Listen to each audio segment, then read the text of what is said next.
Dan energi yang dikeluarkan oleh mental korban ini, Mas Hendra, energi negatif. Selalu merasa suka banget gitu loh Mas sama rasa sedih itu, saya juga bingung. Kalau kita, mungkin Mas Hendra, saya dan Mas Habib ya, itu fokusnya pada jalan keluar. Kalau ada masalah, oh apa yang bisa kita lakukan? Apa yang bisa kita lakukan? Kayak gitu Mas. Dan yang kedua, ini saya jadi lupa, kurang fokus. Yang pertama adalah dia masokis, yang kedua adalah dia pemalas Mas. Maaf, dia pemalas Mas. Dia malas untuk mikirkan masa depannya, dia merasa, ya udahlah, nggak mungkin lah hidup aku bisa berubah. Iya. Setuju. Kayak malas banget gitu berusaha gitu Mas. Rasa malas ini timbul dari depresi Mas. Karena jujur teman-teman ya, jantung kita ini adalah sumber energi paling besar. Dan teman-teman, jantung ini tidak memompa, tapi dia berotasi. Dia berotasi Mas. Di dalam rotasinya itu, energi saling berputar-putar, berkumpul jadi satu Mas. Jadi kebayang nggak sih kalau perasaan kita negatif terus berputar-putar, akhirnya apa? Penyakit datang, stres datang, overthinking, anxiety, semuanya di situ. Akhirnya apa? Kamu jadi depresi. Depresi membuat kamu malas berkegiatan. Karena otak kamu merasa bahwa semuanya di muka bumi ini menyakiti kamu dan tidur adalah obatnya. Kebanyakan kayak gitu Mas. Karena memang otak kita ini adalah sahabat kita Mas. Ini bestie kita Mas. Dan kalau kita tidak membuat dia mengarahkan ke hal-hal yang baik, itu tidak akan bisa Mas. Karena selain bestie, otak kita ini menyeting, oh ini orang dalam danger. Kayak sekolah aja Mas. Sengaja kita dibuat sama otak kita tidak bisa bangun pagi Mas. Karena dia tahu perasaan kita tidak menyenangkan ketika sekolah. Iya. Mas perhatiin deh, kalau kita mau liburan kita nggak bisa tidur. Karena otak kita tahu kita lagi bahagia. Gak usah tidur, kamu excited. Iya. Itu pola Mas. Dan ini adalah skill yang luar biasa. Sini, belajar. Berangkat sekolah berat hati, sampai sekolah senang hati. Iya. sekolah, Berangkatnya itu loh Mas, pulang sekolah malas. Senang hati. Kalau saya malas Mas. Harusnya kan berangkat sekolah itu kan senang hati gitu. Iya. Sampai Belajar sekolah senang hati gitu. Pulang senang hati. Sekolah berat hati harusnya. Oh kok sudah pulang sih? Karena sekolahnya full AC, internet kuat, gurunya menginspirasi. Masya Allah, tabarakallah, gitu toh. Itu juga saya senang Mas. Nah makanya. Aduh ya Allah ya Rabbi. Jadi buat teman-teman semuanya, lakukanlah hal di dalam mau tidur dan ketika bangun tidur, hal-hal yang memang membuat kita mengingat apa sih yang menjadi tujuan hidup kita. Karena ketika rasa yakin bertemu dengan rasa syukur ditambah dengan tujuan, maka manifesting kita akan terjadi seakurat gravitasi bumi. Kebayang gak sih Mas? Gak punya rasa yakin dia berhasil, gak punya rasa syukur apa yang dia miliki di hari ini, di masa lalu, dan dia akan datang. Lalu dia gak ada tujuan. Itu bakalan flat hidupnya Mas. Iya dong. Mau dia punya uang atau tidak. Kayak kemarin ya Mas, mohon maaf saya curhat dikit Mas. Saya ngerasa hampa Mas kemarin. Saya merasa berbinar-binar ketika saya mau seminar, bikin konten. Tapi setelahnya saya ngerasa hampa Mas. Dan akhirnya saya mulai tahu, oh ternyata setelah kita naik level, tujuannya harus diubah Mas. Oke, upgrade ya. Yes, makanya saya ngerasa siapapun teman-teman itu butuh belajar. Bahkan ketika kita sudah mencapai puncak, kita harus mencari gunung lainnya. Supaya kita bisa naik ke puncak lainnya. Kayak gitu loh Mas. Kemarin ketika saya punya ide nih Mas untuk bisnis, saya bergairah lagi Mas. Yang awalnya nggak makan nggak enak. Sekarang punya uang, mau makan tuh udah nggak ada rasa kayak dulu Mas. Jujur aja Mas, mungkin teman-teman yang punya duit ngalamin apa yang saya alamin. Flat Mas, demi apapun saya udah nggak, lidah itu nggak kayak dulu. Tapi setelah saya punya ide lagi nih Mas untuk menghasilkan lagi biar bisa orang lain merasakan kebahagiaan, balik lagi Mas rasa pengen makannya. Saya paham sih kenapa sekarang Mas Hendra melakukan hal ini. Jadi apa tuh namanya? Biar nggak cepet-cepet sampai puncak, ya berarti puncaknya lebih ditinggikan lagi gitu. Save idealnya Masya Allah. Iya, ditinggiin betul, lagi gitu kali ya. tinggiin lagi biar nggak sampai puncak. Karena biasanya kalau udah merasa udah nih aku di puncak ini, ya nggak bisa naik lagi, turun biasanya. Makanya butuh gunung-gunung baru gitu. Betul, Mas. Hasil obrolanku sama Sari Verha kemarin gitu sih. Tapi mungkin itu debatable juga ya, nggak mungkin kita butuh improvisasi, butuh kreativitas dan lain sebagainya. Iya, saya setuju, Mas. Tapi itu sebuah ilmu, kadang relate buat kita, kadang juga nggak relate bagi yang lainnya gitu. Tapi yang jelas bener yang disampaikan Kak Roma ya. Jadi biar kita nggak merasa hambar, self idealnya ditingkatkan gitu, mimpinya lebih ditingkatkan lagi gitu, sehingga kita kayak ada semangat baru gitu betul, kali ya, Mas. Betul, Mas. untuk mengejarnya gitu. Dan kemarin juga saya ngelihat videonya TVB. Ada satu perkataan yang luar biasa, Mas, menurut saya. Dia bilang gini, kalau kamu punya tujuan dan tidak ada orang lain di dalamnya, maka jangan harap tujuan itu bisa terjadi. Oh, setuju aku tuh. Kamu hanya berputar-putar di dalam diri kamu dan keluarga kamu. Semesta akan bertanya, fungsinya kamu aku naikin apa? Manusia di muka bumi ini banyak, Mas. Itu tuh logis. Itu logis karena rezeki itu kan dikasih Tuhan untuk memenuhi kebutuhan. Ya, karena uang juga mengalir, Mas. Nah, kalau kebutuhanmu kecil, ya kamu dapatnya kecil. Betul. Nah, biar besar, luaskan, besarkan kebutuhannya gitu. Makanya jangan hanya memikirkan kebutuhanmu sendiri, Roma. Jangan memikirkan kebutuhan keluargamu aja, Roma. Betul. Nah, gitu kan? Iya, Mas. Nah, kemarin, tadi, baru 2 hari yang lalu tuh, saya lihat videonya, Mas. Oh, langsung, pantes cepet naik saya. Karena kemarin juga saya bilang ya, Mas, buat teman-teman, ini bukan mau flexing. No. Aku nggak suka flexing. Tapi kalau kamu bilang itu flexing, berarti ada yang salah sama hati kamu. Jadi setiap saya mengadakan seminar, alhamdulillah, jadi setiap orang itu sudah artinya mensedekahkan 1 beras untuk para lansia. Jadi kemarin itu, Mas, alhamdulillah berapa tuh? 130 orang. Iya, disedekahkan. Itu keluar kota, Mas. Di daerah Sumatera Barat, Sumatera Utara, terus daerah Bogor, daerah apa lagi tuh? Pokoknya masih daerah Sumatera, Mas. Daerah sini kan kemarin saya sudah pakai nih. Di daerah Jakarta sudah full gitu. Jadi perginya ke daerah Sumatera. Mungkin lain kali kalau saya punya teman-teman yang punya itu kayak komunitas ya gitu ya untuk mengalirkan kebaikan atau apapun di daerah Sulawesi atau Kalimantan, ya bisa hubungin Hai Roma. Oke. Karena gitu, Mas. Nah, tadi yang disampaikan Kak Roma tuh, aku melihat pentingnya yang namanya lingkungan. Terkadang yang membentuk kita itu memang nggak lain dan nggak bukan adalah lingkungan. Iya. Nah, makanya penting kita berteman, nongkrong dengan siapa gitu. Tapi aku nggak setuju juga kalau kemudian, tapi kan aku nggak punya nggak punya keluarga lain, Kak, dan lain sebagainya, nggak ada teman lain. Sekarang itu kan berteman itu kan bisa lewat media sosial.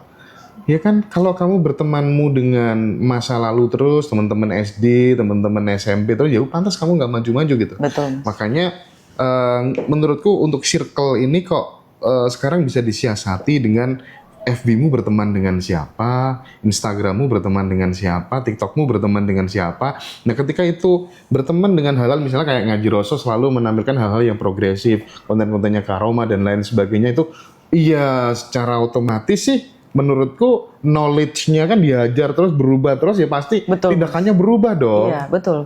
Gak ada alasan harus ya se-ekstrim harus hijrah ya, masih anak SMA kan juga kasihan juga kan. Iya. Nah, jadi mengubah pertemanan di medsos itu salah satu opsi sih menurutku, Kak Rom. Iya, betul, Mas. Saya setuju. Karena membantu banget loh ya. Banget, Mas. Dapat baru kayak dirimu tadi lihat yang TVB. Oh iya, insight. Belum lagi nanti dapat lagi. Saya paling suka belajar, Mas. Nah. Dan ketika berhadapan sama orang yang banyak ilmu, saya bakalan bahagia luar biasa, Mas. Karena menurut saya, ilmu yang baru itu meningkatkan value saya, Mas. Semakin meningkat value saya, semakin banyak duit saya, Mas. Saya selalu beranggapan kayak gitu. Oh iya. Karena memang betul, Mas. Ya. Uang itu kita ini ada price tag-nya, guys. Kenapa saya bukan price tag harga ya? Bukan di situ. Jadi kayak gini, kalau misalnya baju ya, kita analoginya baju. Semakin berkualitas bajunya, bahannya naik, value-nya naik, harganya pasti akan naik. Tapi kita bukan ngomongin soal uang. Kayak gitu, Mas. Dan saya sangat-sangat menyukai yang namanya upgrade diri, Mas. Saya paling seneng ketemu sama orang yang ilmunya banyak nih, Mas. Saya dengerin, saya belajar. Karena kan tadi lagi, Mas, kacamata setiap orang itu berbeda-beda, Mas. Kacamata setiap orang itu berbeda-beda. Bahkan ada lagi nih, Mas ya, ilmunya luar biasa tapi dia fixed minded, Mas. Itu saya malah penasaran. ini orang ilmunya luar biasa, tapi fixed mindednya luar biasa. Banyak. Fixed mindednya di kekayaan, Mas. Iya, banyak kayak gitu. Jadi dia ilmunya luar biasa, tapi ada satu perkataan yang saya bikin bingung, Mas. Alah, harta dia nggak dibawa mati. Jadi berdebat nggak ke orang? Enggak, ngapain? Buat apa berdebat? Kurang-kurangi berdebat. Terima. Baca buku How to Win Friends and Influence People. Ketika orang ngomong, iya saya setuju, itu betul. Karena fungsinya apa gitu loh Mas, berdebat itu apa? Nggak ada. Makanya kalau ada ada acara pemerintahan tentang berdebat, Mas, saya bakalan skip. Saya bakalan skip, Mas. Karena memang ada fungsinya, tapi lebih banyak mudaratnya kalau menurut saya.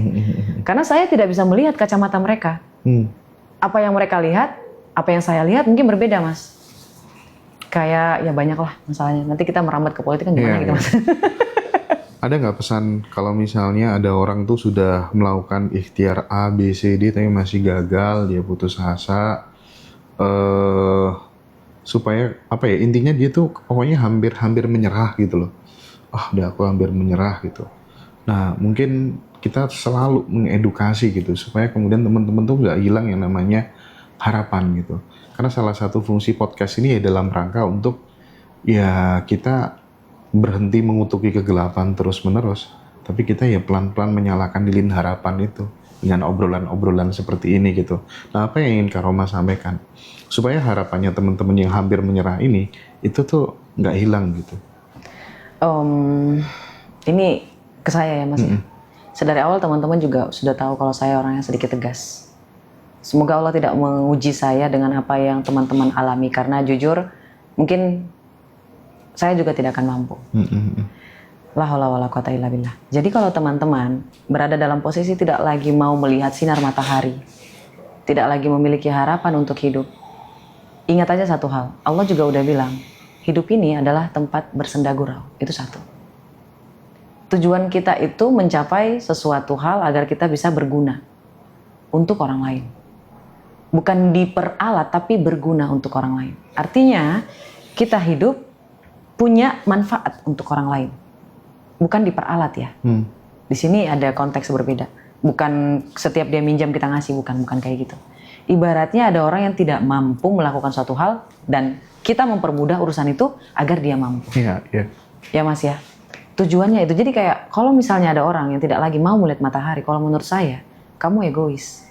Kenapa saya bilang kamu egois? Karena kamu hanya melihat fungsi kamu untuk diri kamu sendiri, kebahagiaan kamu untuk diri kamu sendiri. Kenapa kayak gitu? Coba dikasih pertanyaan, apa yang bisa saya lakukan untuk khalayak banyak? Sebelum saya mati, orang mengingat saya sebagai apa?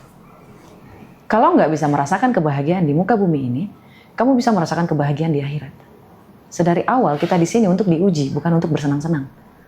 Tapi di sini tempatnya bersenda gurau. Jadi kamu lebih pilih yang mana?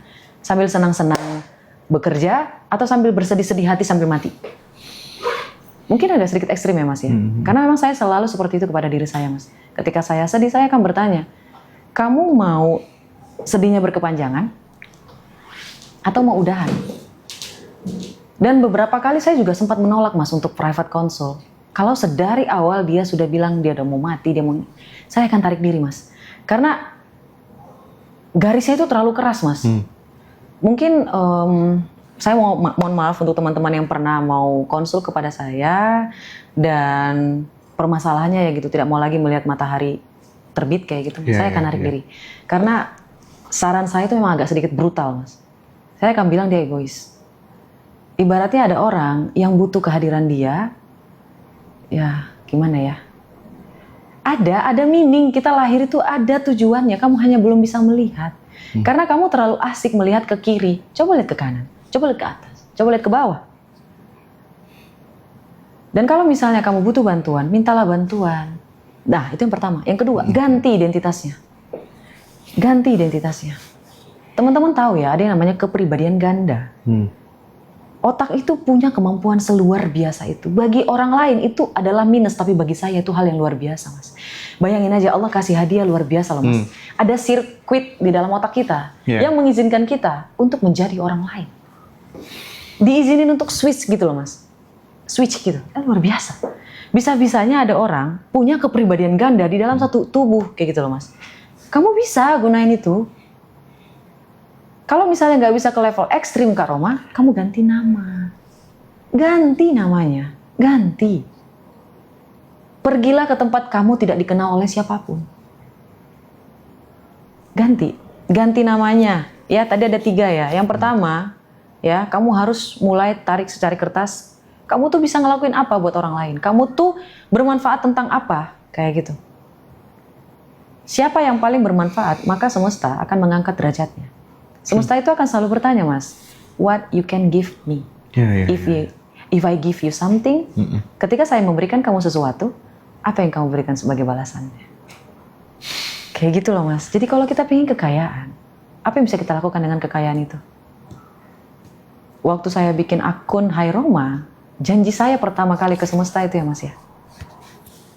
Saya ingin menjadi orang yang bisa membuat orang lain setidaknya merasa bahagia dalam hidup. Nah, sekarang kan udah berada di titik itu. Artinya, Hai Roma udah menginspirasi orang, tidak hanya sekedar mengajar, tidak hanya sekedar mendidik, tapi menginspirasi dan yang lebih besar lagi, mampu menggerakkan gitu ketika mendengarkan statementmu gitu, yang masuk ke langsung beliefnya gitu. Otomatis ada gerakan yang berbeda, ada realita yang berbeda gitu. Nah, pertanyaanku, sampai dirimu bisa menginspirasi banyak orang ini, ada nggak definisi lain keberhasilan di luar materi?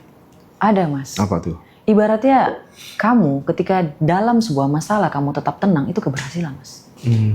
Itu keberhasilan mental luar biasa, Mas. Dan nggak semua orang bisa punya itu. Ketika kita dilanda masalah, dihantam sebegitunya, Mas, tapi kita masih tetap bisa memilih untuk senyum, Mas, itu kelebihan luar biasa. Dan itu keberuntungan, Masya Allah, tabarakallah. Itulah kenapa uang itu datangnya terakhir ya guys ya, serius. Jadi mental kamu dulu diperbaiki, kepercayaan kamu dulu yang diperbaiki, perasaan kamu yang diperbaiki, tindakan kamu yang diperbaiki.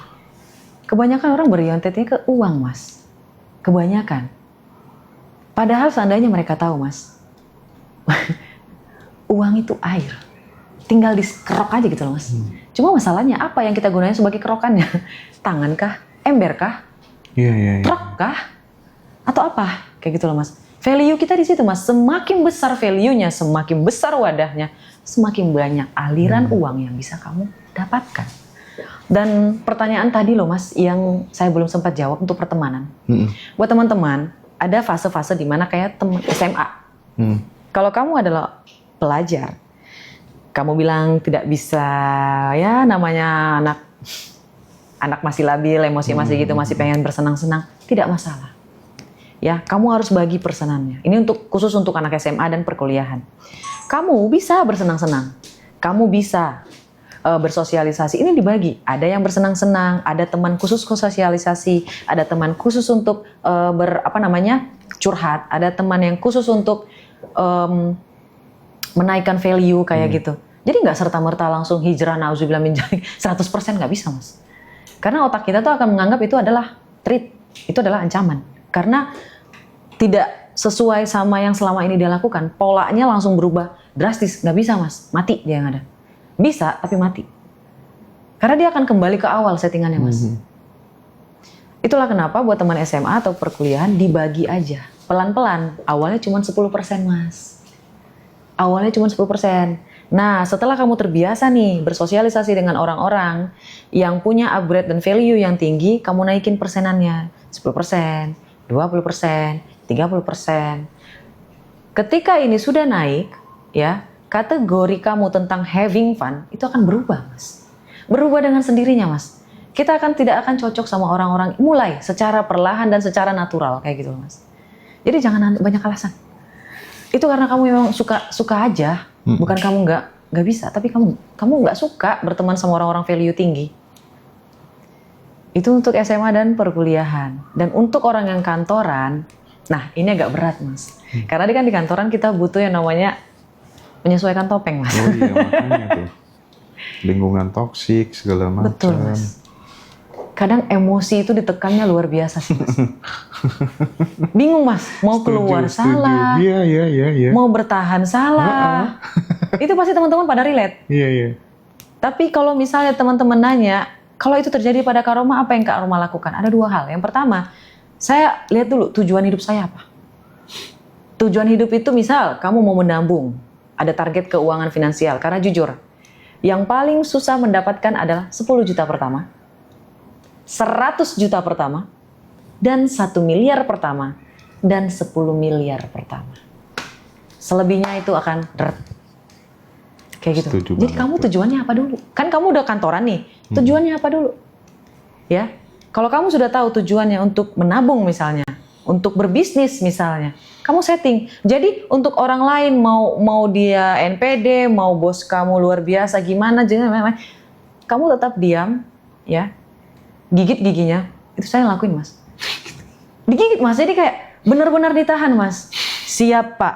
Siap, Pak. Karena tujuan saya itu, pertama saya bisa bikin konten, tapi saya tetap bisa makan, Mas. Sebelum konten saya ini membuahkan hasil.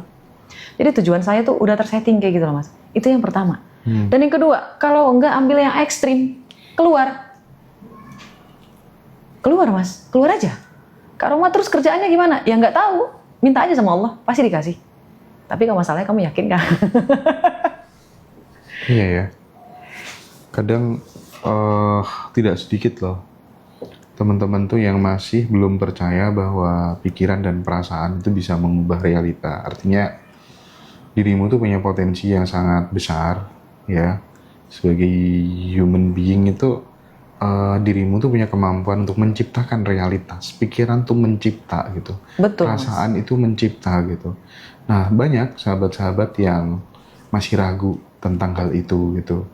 Nah, apa yang mungkin bisa digunakan Kak Roma sebagai bahan untuk meyakinkan teman-teman kita yang masih ragu bahwa dirinya itu ternyata bisa menentukan jalan hidupnya sendiri gitu. Gimana tuh Kak Roma? Saya akan pakai analogi ya teman-teman semuanya ya. Tidak masalah kalau kamu tidak mau ikut soal ilmu frekuensi ini, tidak mau ikut percaya, tidak mau ikut andil, tidak mau ikut berinteraksi, tidak mau ikut beraksi di sini, tidak masalah. Karena dulu sistem affiliate dalam TikTok juga tidak dipercaya. Tapi lihat sekarang, ya sebenarnya ya Mas ya, yang membuat seseorang itu ketinggalan, yang membuat seseorang itu miskin, itu mereka terlalu banyak berpikir, terlalu banyak berdebat, terlalu banyak berpikir-pikir yang tidak. Kalau misalnya gagal ya ulang lagi. Cari lagi kesempatan yang lain. Dan sama, itu yang pertama. Yang kedua, kamu mau atau tidak, suka atau tidak, kamu tetap mengalami hukum gravitasi. Coba aja lompat dari gedung, jatuh nggak ke bawah. Kita nggak ngambang. Suka nggak suka, mau nggak mau, tahu nggak tahu, hukum gravitasi terjadi. Sama, hukum frekuensi juga kayak gitu. Hukum frekuensi juga kayak gitu. Frekuensi yang sama akan saling tarik, menarik. Dan yang mengeluarkan frekuensi salah satunya adalah energi. Energi ini adalah emosi yang aktif di dalam diri seseorang. Emosi ini dihasilkan dari apa yang kamu rasakan, apa yang kamu percayai, dan apa yang kamu rasakan. Tadi udah yang rasakan ya Mas ya? Percayai, rasakan, dan pikirkan. 3, mohon maaf tadi saya salah. Yang 3 ini menghasilkan energi. Ya, energi ini disampaikan oleh otak kita dalam bentuk frekuensi kepada alam semesta. Bukankah Allah juga sudah bilang, ya, hidup ini senda gurau. Jadi kamu mau yang mana? Mau bahagia kah? Mau bersedih-sedih kah? Mau dapatkan dengan cara gampang kah? Atau mau cara yang sulit kah? Apa yang kamu percayai mengeluarkan energi. Energi ini memiliki frekuensi. Ingat hukum frekuensi, ya, hukum semesta, frekuensi yang sama akan saling tarik menarik. Ya. Debatable-nya di mana sih Mas? Terkadang ya begitu. Orang banyak ketinggalan, terlalu banyak berdebat, Mas. Makanya saya nggak suka berdebat kayak gitu. Ya.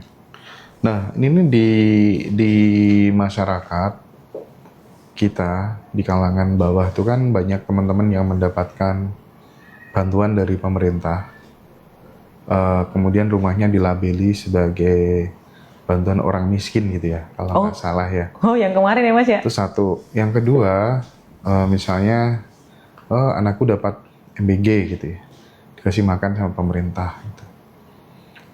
Yang ketiga, ada fenomena di mana ketika kemudian punya BPJS gitu kan, aman gitu ya. dibayar terus biar nanti kalau ada apa-apa aman. Tapi ya nggak semua, tapi kok banyak ya teman-teman tetangga kayak gitu tuh yang malah sakit-sakitan terus gitu. Nah mungkin ini nggak tahu ya, setiap orang punya ini ya latar belakang pendidikan yang berbeda-beda gitu. Kalau aku tuh tipe orang yang keluargaku semuanya nggak boleh ada yang punya BPJS gitu ya. Aku nggak mau mengundang sakit dan lain sebagainya gitu ya. Aku tipe-tipe orang yang kayak gitu aja gitu ya. Nah aku pengen ini dielaborasi supaya kemudian kamu jangan malah bangga kalau dianggap miskin sama pemerintah gitu loh. Iya mas. Saya aja nggak nyetok obat loh mas dalam rumah. Saya cuma nyetok vitamin. Karena saya tahu kalau saya mau sehat, ya saya harus didukung sama vitamin bukan obat. Karena saya yakin kalau semakin banyak obat di dalam rumah kita, artinya kita berpikir kita akan sakit.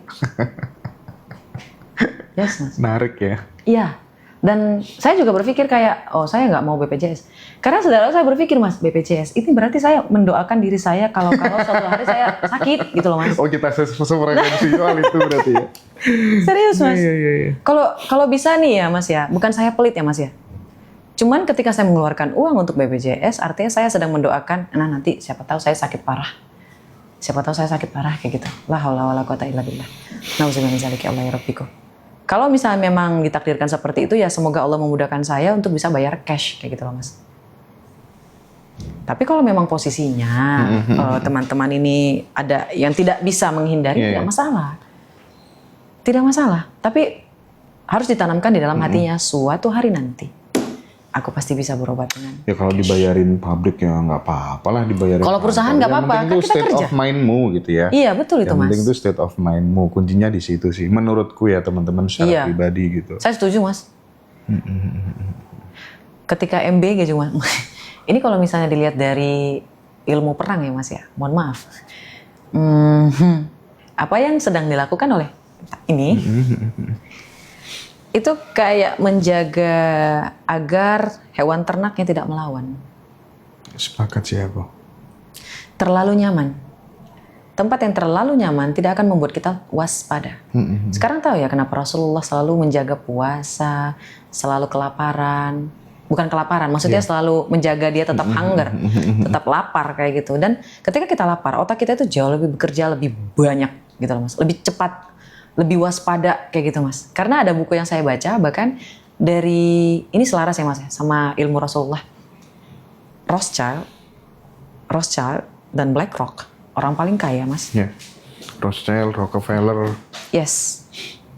Teman-teman tahu nggak? Mereka tuh sangat-sangat membatasi makanan. Padahal mereka nyuruh kampanye makan 3 kali sehari. Yes. Tahu nggak mereka makan cuma berapa kali? 1 kali. 1 kali. Omet ya. Itu cuma di siang. 1 meal a day. Yes, mas. Kalau mau makan malam, mereka tuh cemilin paling cuman sepotong buah. Itu pun kalau sudah benar-benar capek dan lapar banget. Kalau enggak. Kenapa bisa kayak gitu? Hunger. Bahkan teman-teman bisa nanti belajar di seminarnya. Bahkan untuk tepung, gula, ya, susu, karbohidrat, itu ada ilmunya. Kapan kita bisa makan, kapan kita bisa minum. Bahkan alkohol juga mereka menghindari. Rokok mereka menghindari. Ini bisa dikonsumsi tapi ada kalanya. Kayak gitu loh mas. Jadi sampai tatanan makanan pun mereka menata mas. Untuk menjaga ini. Karena mereka tahu permainan frekuensi mas. Ini adalah router kita. Otak kita ini adalah router kita. Kalau router kita rusak. Misalnya kita konsumsi alkohol. Kita konsumsi narkoba. Otaknya rusak. Otaknya rusak frekuensinya nggak nyampe. Frekuensinya nggak bisa tersampaikan dengan baik kayak gitu loh mas. Itulah kenapa teman-teman, ibu-ibu, bapak-bapak, tolong dijaga kesehatan otaknya. Kalau punya anak di rumah, tolong dibelikan suplemen. Itu bagus banget mas. Yang kemarin terakhir kan aku ngajak masnya ya, yuk bisnis suplemen mas. Biar saya sama masnya juga bisa tahu gitu. Ini loh yang bagus. Kan kadang kita nggak tahu mas, mana suplemen yang bagus untuk otak kayak gitu loh mas. Otak itu luar biasa loh mas. Karena dia penyampai dan penerima. Tapi ini menciptakan. Kayak gitu loh mas. Percuma perasaannya luar biasa tapi otaknya nggak ini. Ada orang mas yang hatinya luar biasa tapi otaknya sempit. Karena apa? Karena dia minum alkohol, narkoba, ganja. Frekuensinya nggak nyampe. Percuma jantungnya gede. Perasaannya luar biasa. Ini sih menurut saya ya Mas. Iya, iya. Nah, suatu hari gitu ya, aku tuh ngobrol sama temanku dan ngobrolnya tuh udah berkali-kali. Ngobrolnya udah berkali-kali. Aku tuh pengen membangkitkan kesadarannya dia bahwa berapapun gajimu, sepanjang kamu masih takut sama uang, kamu nggak suka traktir teman, ngeluarin uang hanya untuk dirimu sama keluargamu, kamu tuh akan susah take off secara kemakmuran gitu. Itu mau nggak mau tuh harus kamu latih, kamu harus punya nyali. Prinsipnya kamu harus punya nyali gitu. Dan aku pun cerita gitu. Aku tuh bahkan sering loh 1 bulan tuh bakar uang tuh kadang sampai 70, kadang sampai 100 pun pernah, itu nggak ada orang tahu. Itu tuh latihan nyali aja gitu. Dan kamu sekarang tahu sendiri gitu. Aku progresku secara finansial oke, nggak ada masalah. Tapi aku bener-bener latihan. Tapi itu mentah gitu. Jadi kayak ngomong bolak-balik gitu ya. Tapi dia kan tapi gimana gitu. Masokis, Mas. Nah itu tuh Masokis, Mas. orang yang kayak gitu diapakan ya? Atau ya udahlah, berarti memang dia Biarin aja, Mas. Cukup 3 kali aja. cukup 3 kali aja. Cukup 3 kali, Mas. Karena memang ya kita sayang, tapi ya rasa sayang kita tidak bisa disampaikan ya buat apa? Terkadang rasa sayang kita itu menjadi racun, Mas. Jujur aja ya, Mas ya. Saya sebagai motivator kayak gini, belum tentu loh, Mas, saudara saya bisa menerima apa yang saya ucapkan. Oke. Belum tentu sahabat saya bisa mendengarkan apa yang saya sampaikan. Karena image kita di hadapan mereka itu adalah kita yang dulu, bukan kita yang sekarang, bukan profesi kita, bukan ilmu kita. Itulah kenapa sangat-sangat sulit memberi wejangan kepada sahabat, teman, keluarga. Ya kita kan kasihan ya, makanya kadang ngasih tahu Yes, kan karena Mas. kasihan kan. Bahkan ketika saya ngasih nasihat sama orang tua dengan cara yang baik dan sopan, masih dikatain, Allah, kamu tuh lahir dari perut saya yang besarkan kamu, terus kamu mau ngatur saya. Ah, coba Mas. Makanya agak sulit. Pernah kejadian kayak gitu, Mas. Dan saya sampai bilang kepada orang tua saya tidak bermaksud untuk mengatur. Mamaku sayang. Pasti pakai kata sayang. Itu ini adalah jurnal love letter. Surat cinta, Mas. Jadi saya dengan lemah lembut, karena kan orang tua ya, Mas ya. Iya, betul. Yang teman juga kayak gitu, Mas, yang mungkin sudah mencoba 3 kali, ya udah enough, Mas. Enough, Mas. Selesai. Kalau misalnya memang tidak mau mendengar, ya sudah. Sekarang saya baru paham sih, Mas. Kenapa orang kaya itu nggak mau banyak omong. Karena mentor saya bilang, ada satu perkataan, kalau kaki kamu tidak naik 1 tangga, Roma, saya tidak akan mau nolong kamu. Naikin dulu kakinya ke tangganya. Baru saya bantu. Kalau nggak mau naik ya buat apa? Saya capek tangan yang ngulur ke bawah. Betul sih. Ini kan masnya jatuhnya kayak ke bawah, terus nunggu dia naik tangga 1 tangan. Kakinya naik gitu, Mas. Kan kalau naik 1 kan bisa naik semuanya, Mas. Tapi ini naik enggak, ngeluh iya, ngomel iya, protes iya, semuanya diprotes. Sedih sih, Mas, sebenarnya. Iya. Apalagi kan kita bisa melihat apa yang dia nggak bisa lihat, Mas. Itu sakit banget teman-teman semuanya. Ya makanya balik lagi adalah harus belajar ya. Kak Roma kan bisa sampai di titik ini kan setelah mengetahui, oh ternyata passion saya di sini, panggilan jiwa saya tuh ternyata di sini gitu. Nah kadang tuh di saat kemudian kita sudah benar-benar nggak ada harapan gitu, mungkin itu sebagai momen kontemplasi yang paling tepat barangkali ya, supaya kemudian kita kadang bisa menemukan panggilan jiwa kita. Tapi sekarang kan nggak usah susah-susah gitu ya. Iya, Mas. Kak Roma, cukup ini nih, jari-jariku foto, ya kan? Nah, iya, Mas. itu dengan jasa cuma 200.000 teman-teman. Mas, itu murah. Kemarin terakhir saya kena 375.000 untuk baca garis tangan. Dan perkataan yang paling luar biasa, ini saya sudah berhasil dulu, Mas, saya baru baca kayak gitu. Telat sayanya, Mas. Oh iya. Saya telat bacanya, Mas. Harusnya dari dulu. Kayak gitu. Karena memang saya skeptis juga, Mas. Nah, ketika saya sudah mulai berubah pikirannya, berubah semuanya, wawasannya sudah mulai berubah, saya mulai membuka pikiran, Mas. Iya ya, ini mah bukan saya melangkahi Tuhan. Saya bukan melangkahi Allah Subhanahu wa taala. Tapi masalahnya saya tercipta ini diberi oleh Allah Subhanahu wa taala. Pasti Allah juga memberikan kesempatan sama mereka, skill buat mereka untuk melihat. Ya gitu loh, Mas.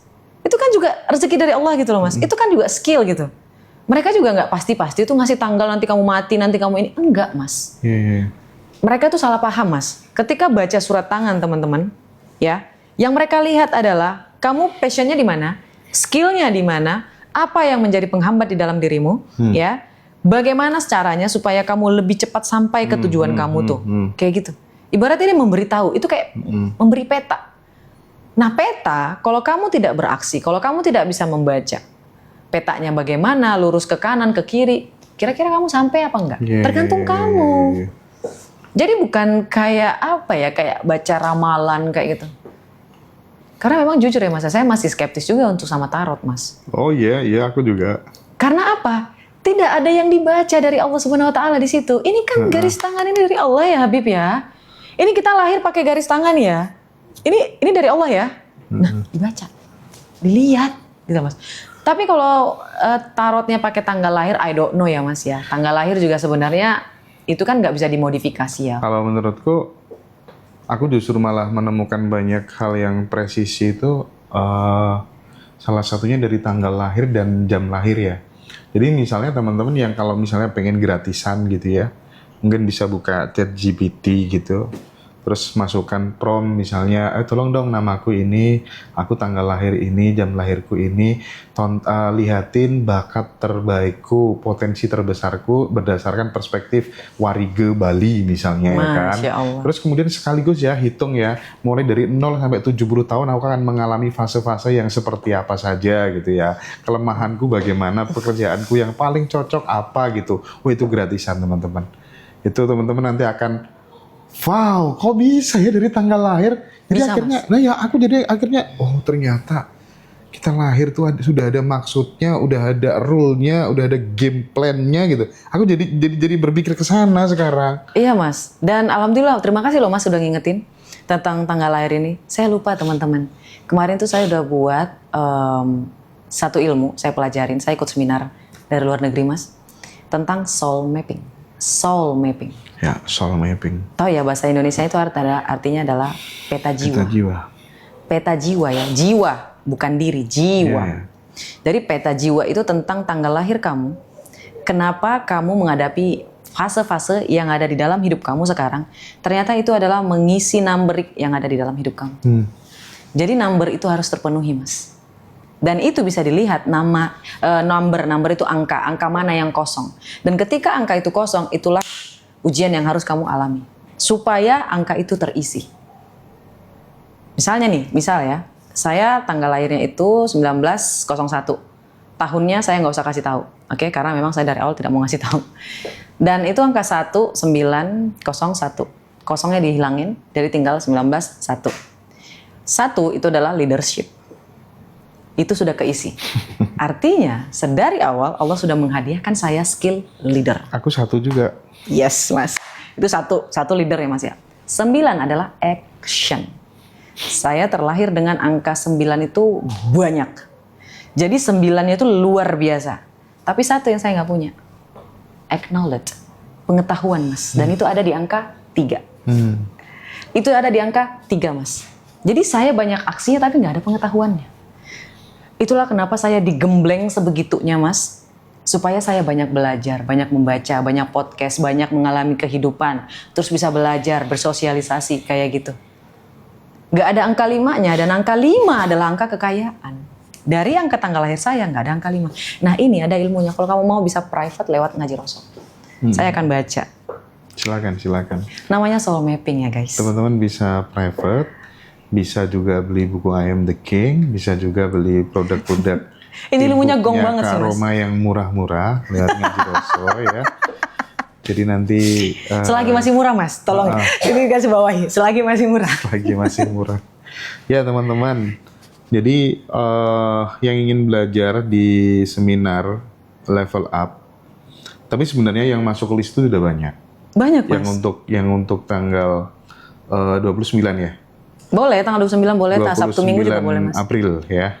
Kayak 29 aja nih, Mas. Ya, 29 April itu tuh sudah masuk, banyak yang masuk ke list gitu. Kita tinggal nunggu flyer gitu. Jadi kan setelah kelas kemarin tuh, kapan lagi gitu kan banyak. Akhirnya udah di list sama Mbak Vina Jadi nanti kita akan segera info flyernya, nanti minta tolong Cici untuk segera dijadikan gitu ya, biar bisa Masya kita Allah. share semuanya. Iya, baik, Mas. Untuk teman-teman.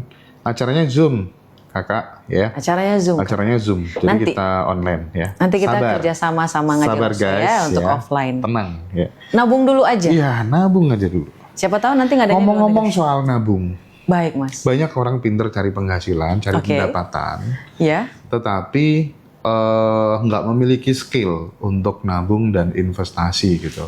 Aku sering ngobrol sama orang-orang yang memang dia investasinya udah banyak, tabungannya udah banyak. Biasanya dapat gaji berapapun tiap bulan tuh hal pertama yang dilakukan 30%-nya untuk investasi, 10%-nya untuk menabung.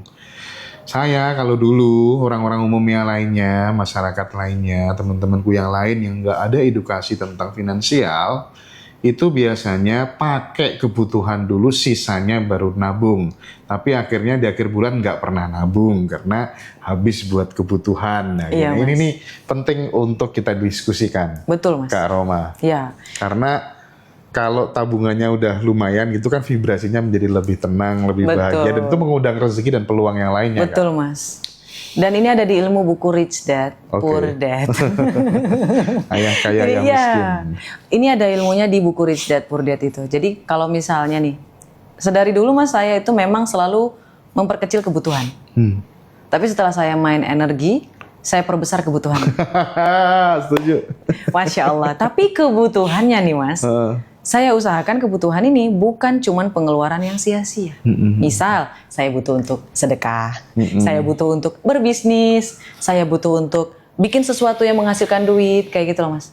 Jadi saya butuhnya ini menghasilkan lagi Mas. Bukan serta-merta saya butuh beli skincare mahal, saya butuh untuk pergi pijit mahal, kayak enggak Mas. Saya butuh untuk beli tas mahal, enggak. Kayak gitu, itu bakalan habis. Tapi butuhnya itu diperbaiki. Serius kayak, saya Pijit butuh mahal. untuk investasi. Gak apa-apa Mas, kalau misalnya punya satu mah gak apa-apa. Waduh, kita hampir 30 hari pijat 30 kali ya, Beb. Apanya Mas? Iya, parah nih kita nih kalau soal pijet. Tapi itu dalam rangka untuk mem-VIP-kan tubuh aja sih. Tapi kalau pijat saya setuju loh Mas. Dan perspektifnya tuh pemberdayaan juga kan. Kan tujuannya untuk bisa Masnya bisa lagi maju Iya. ke depan.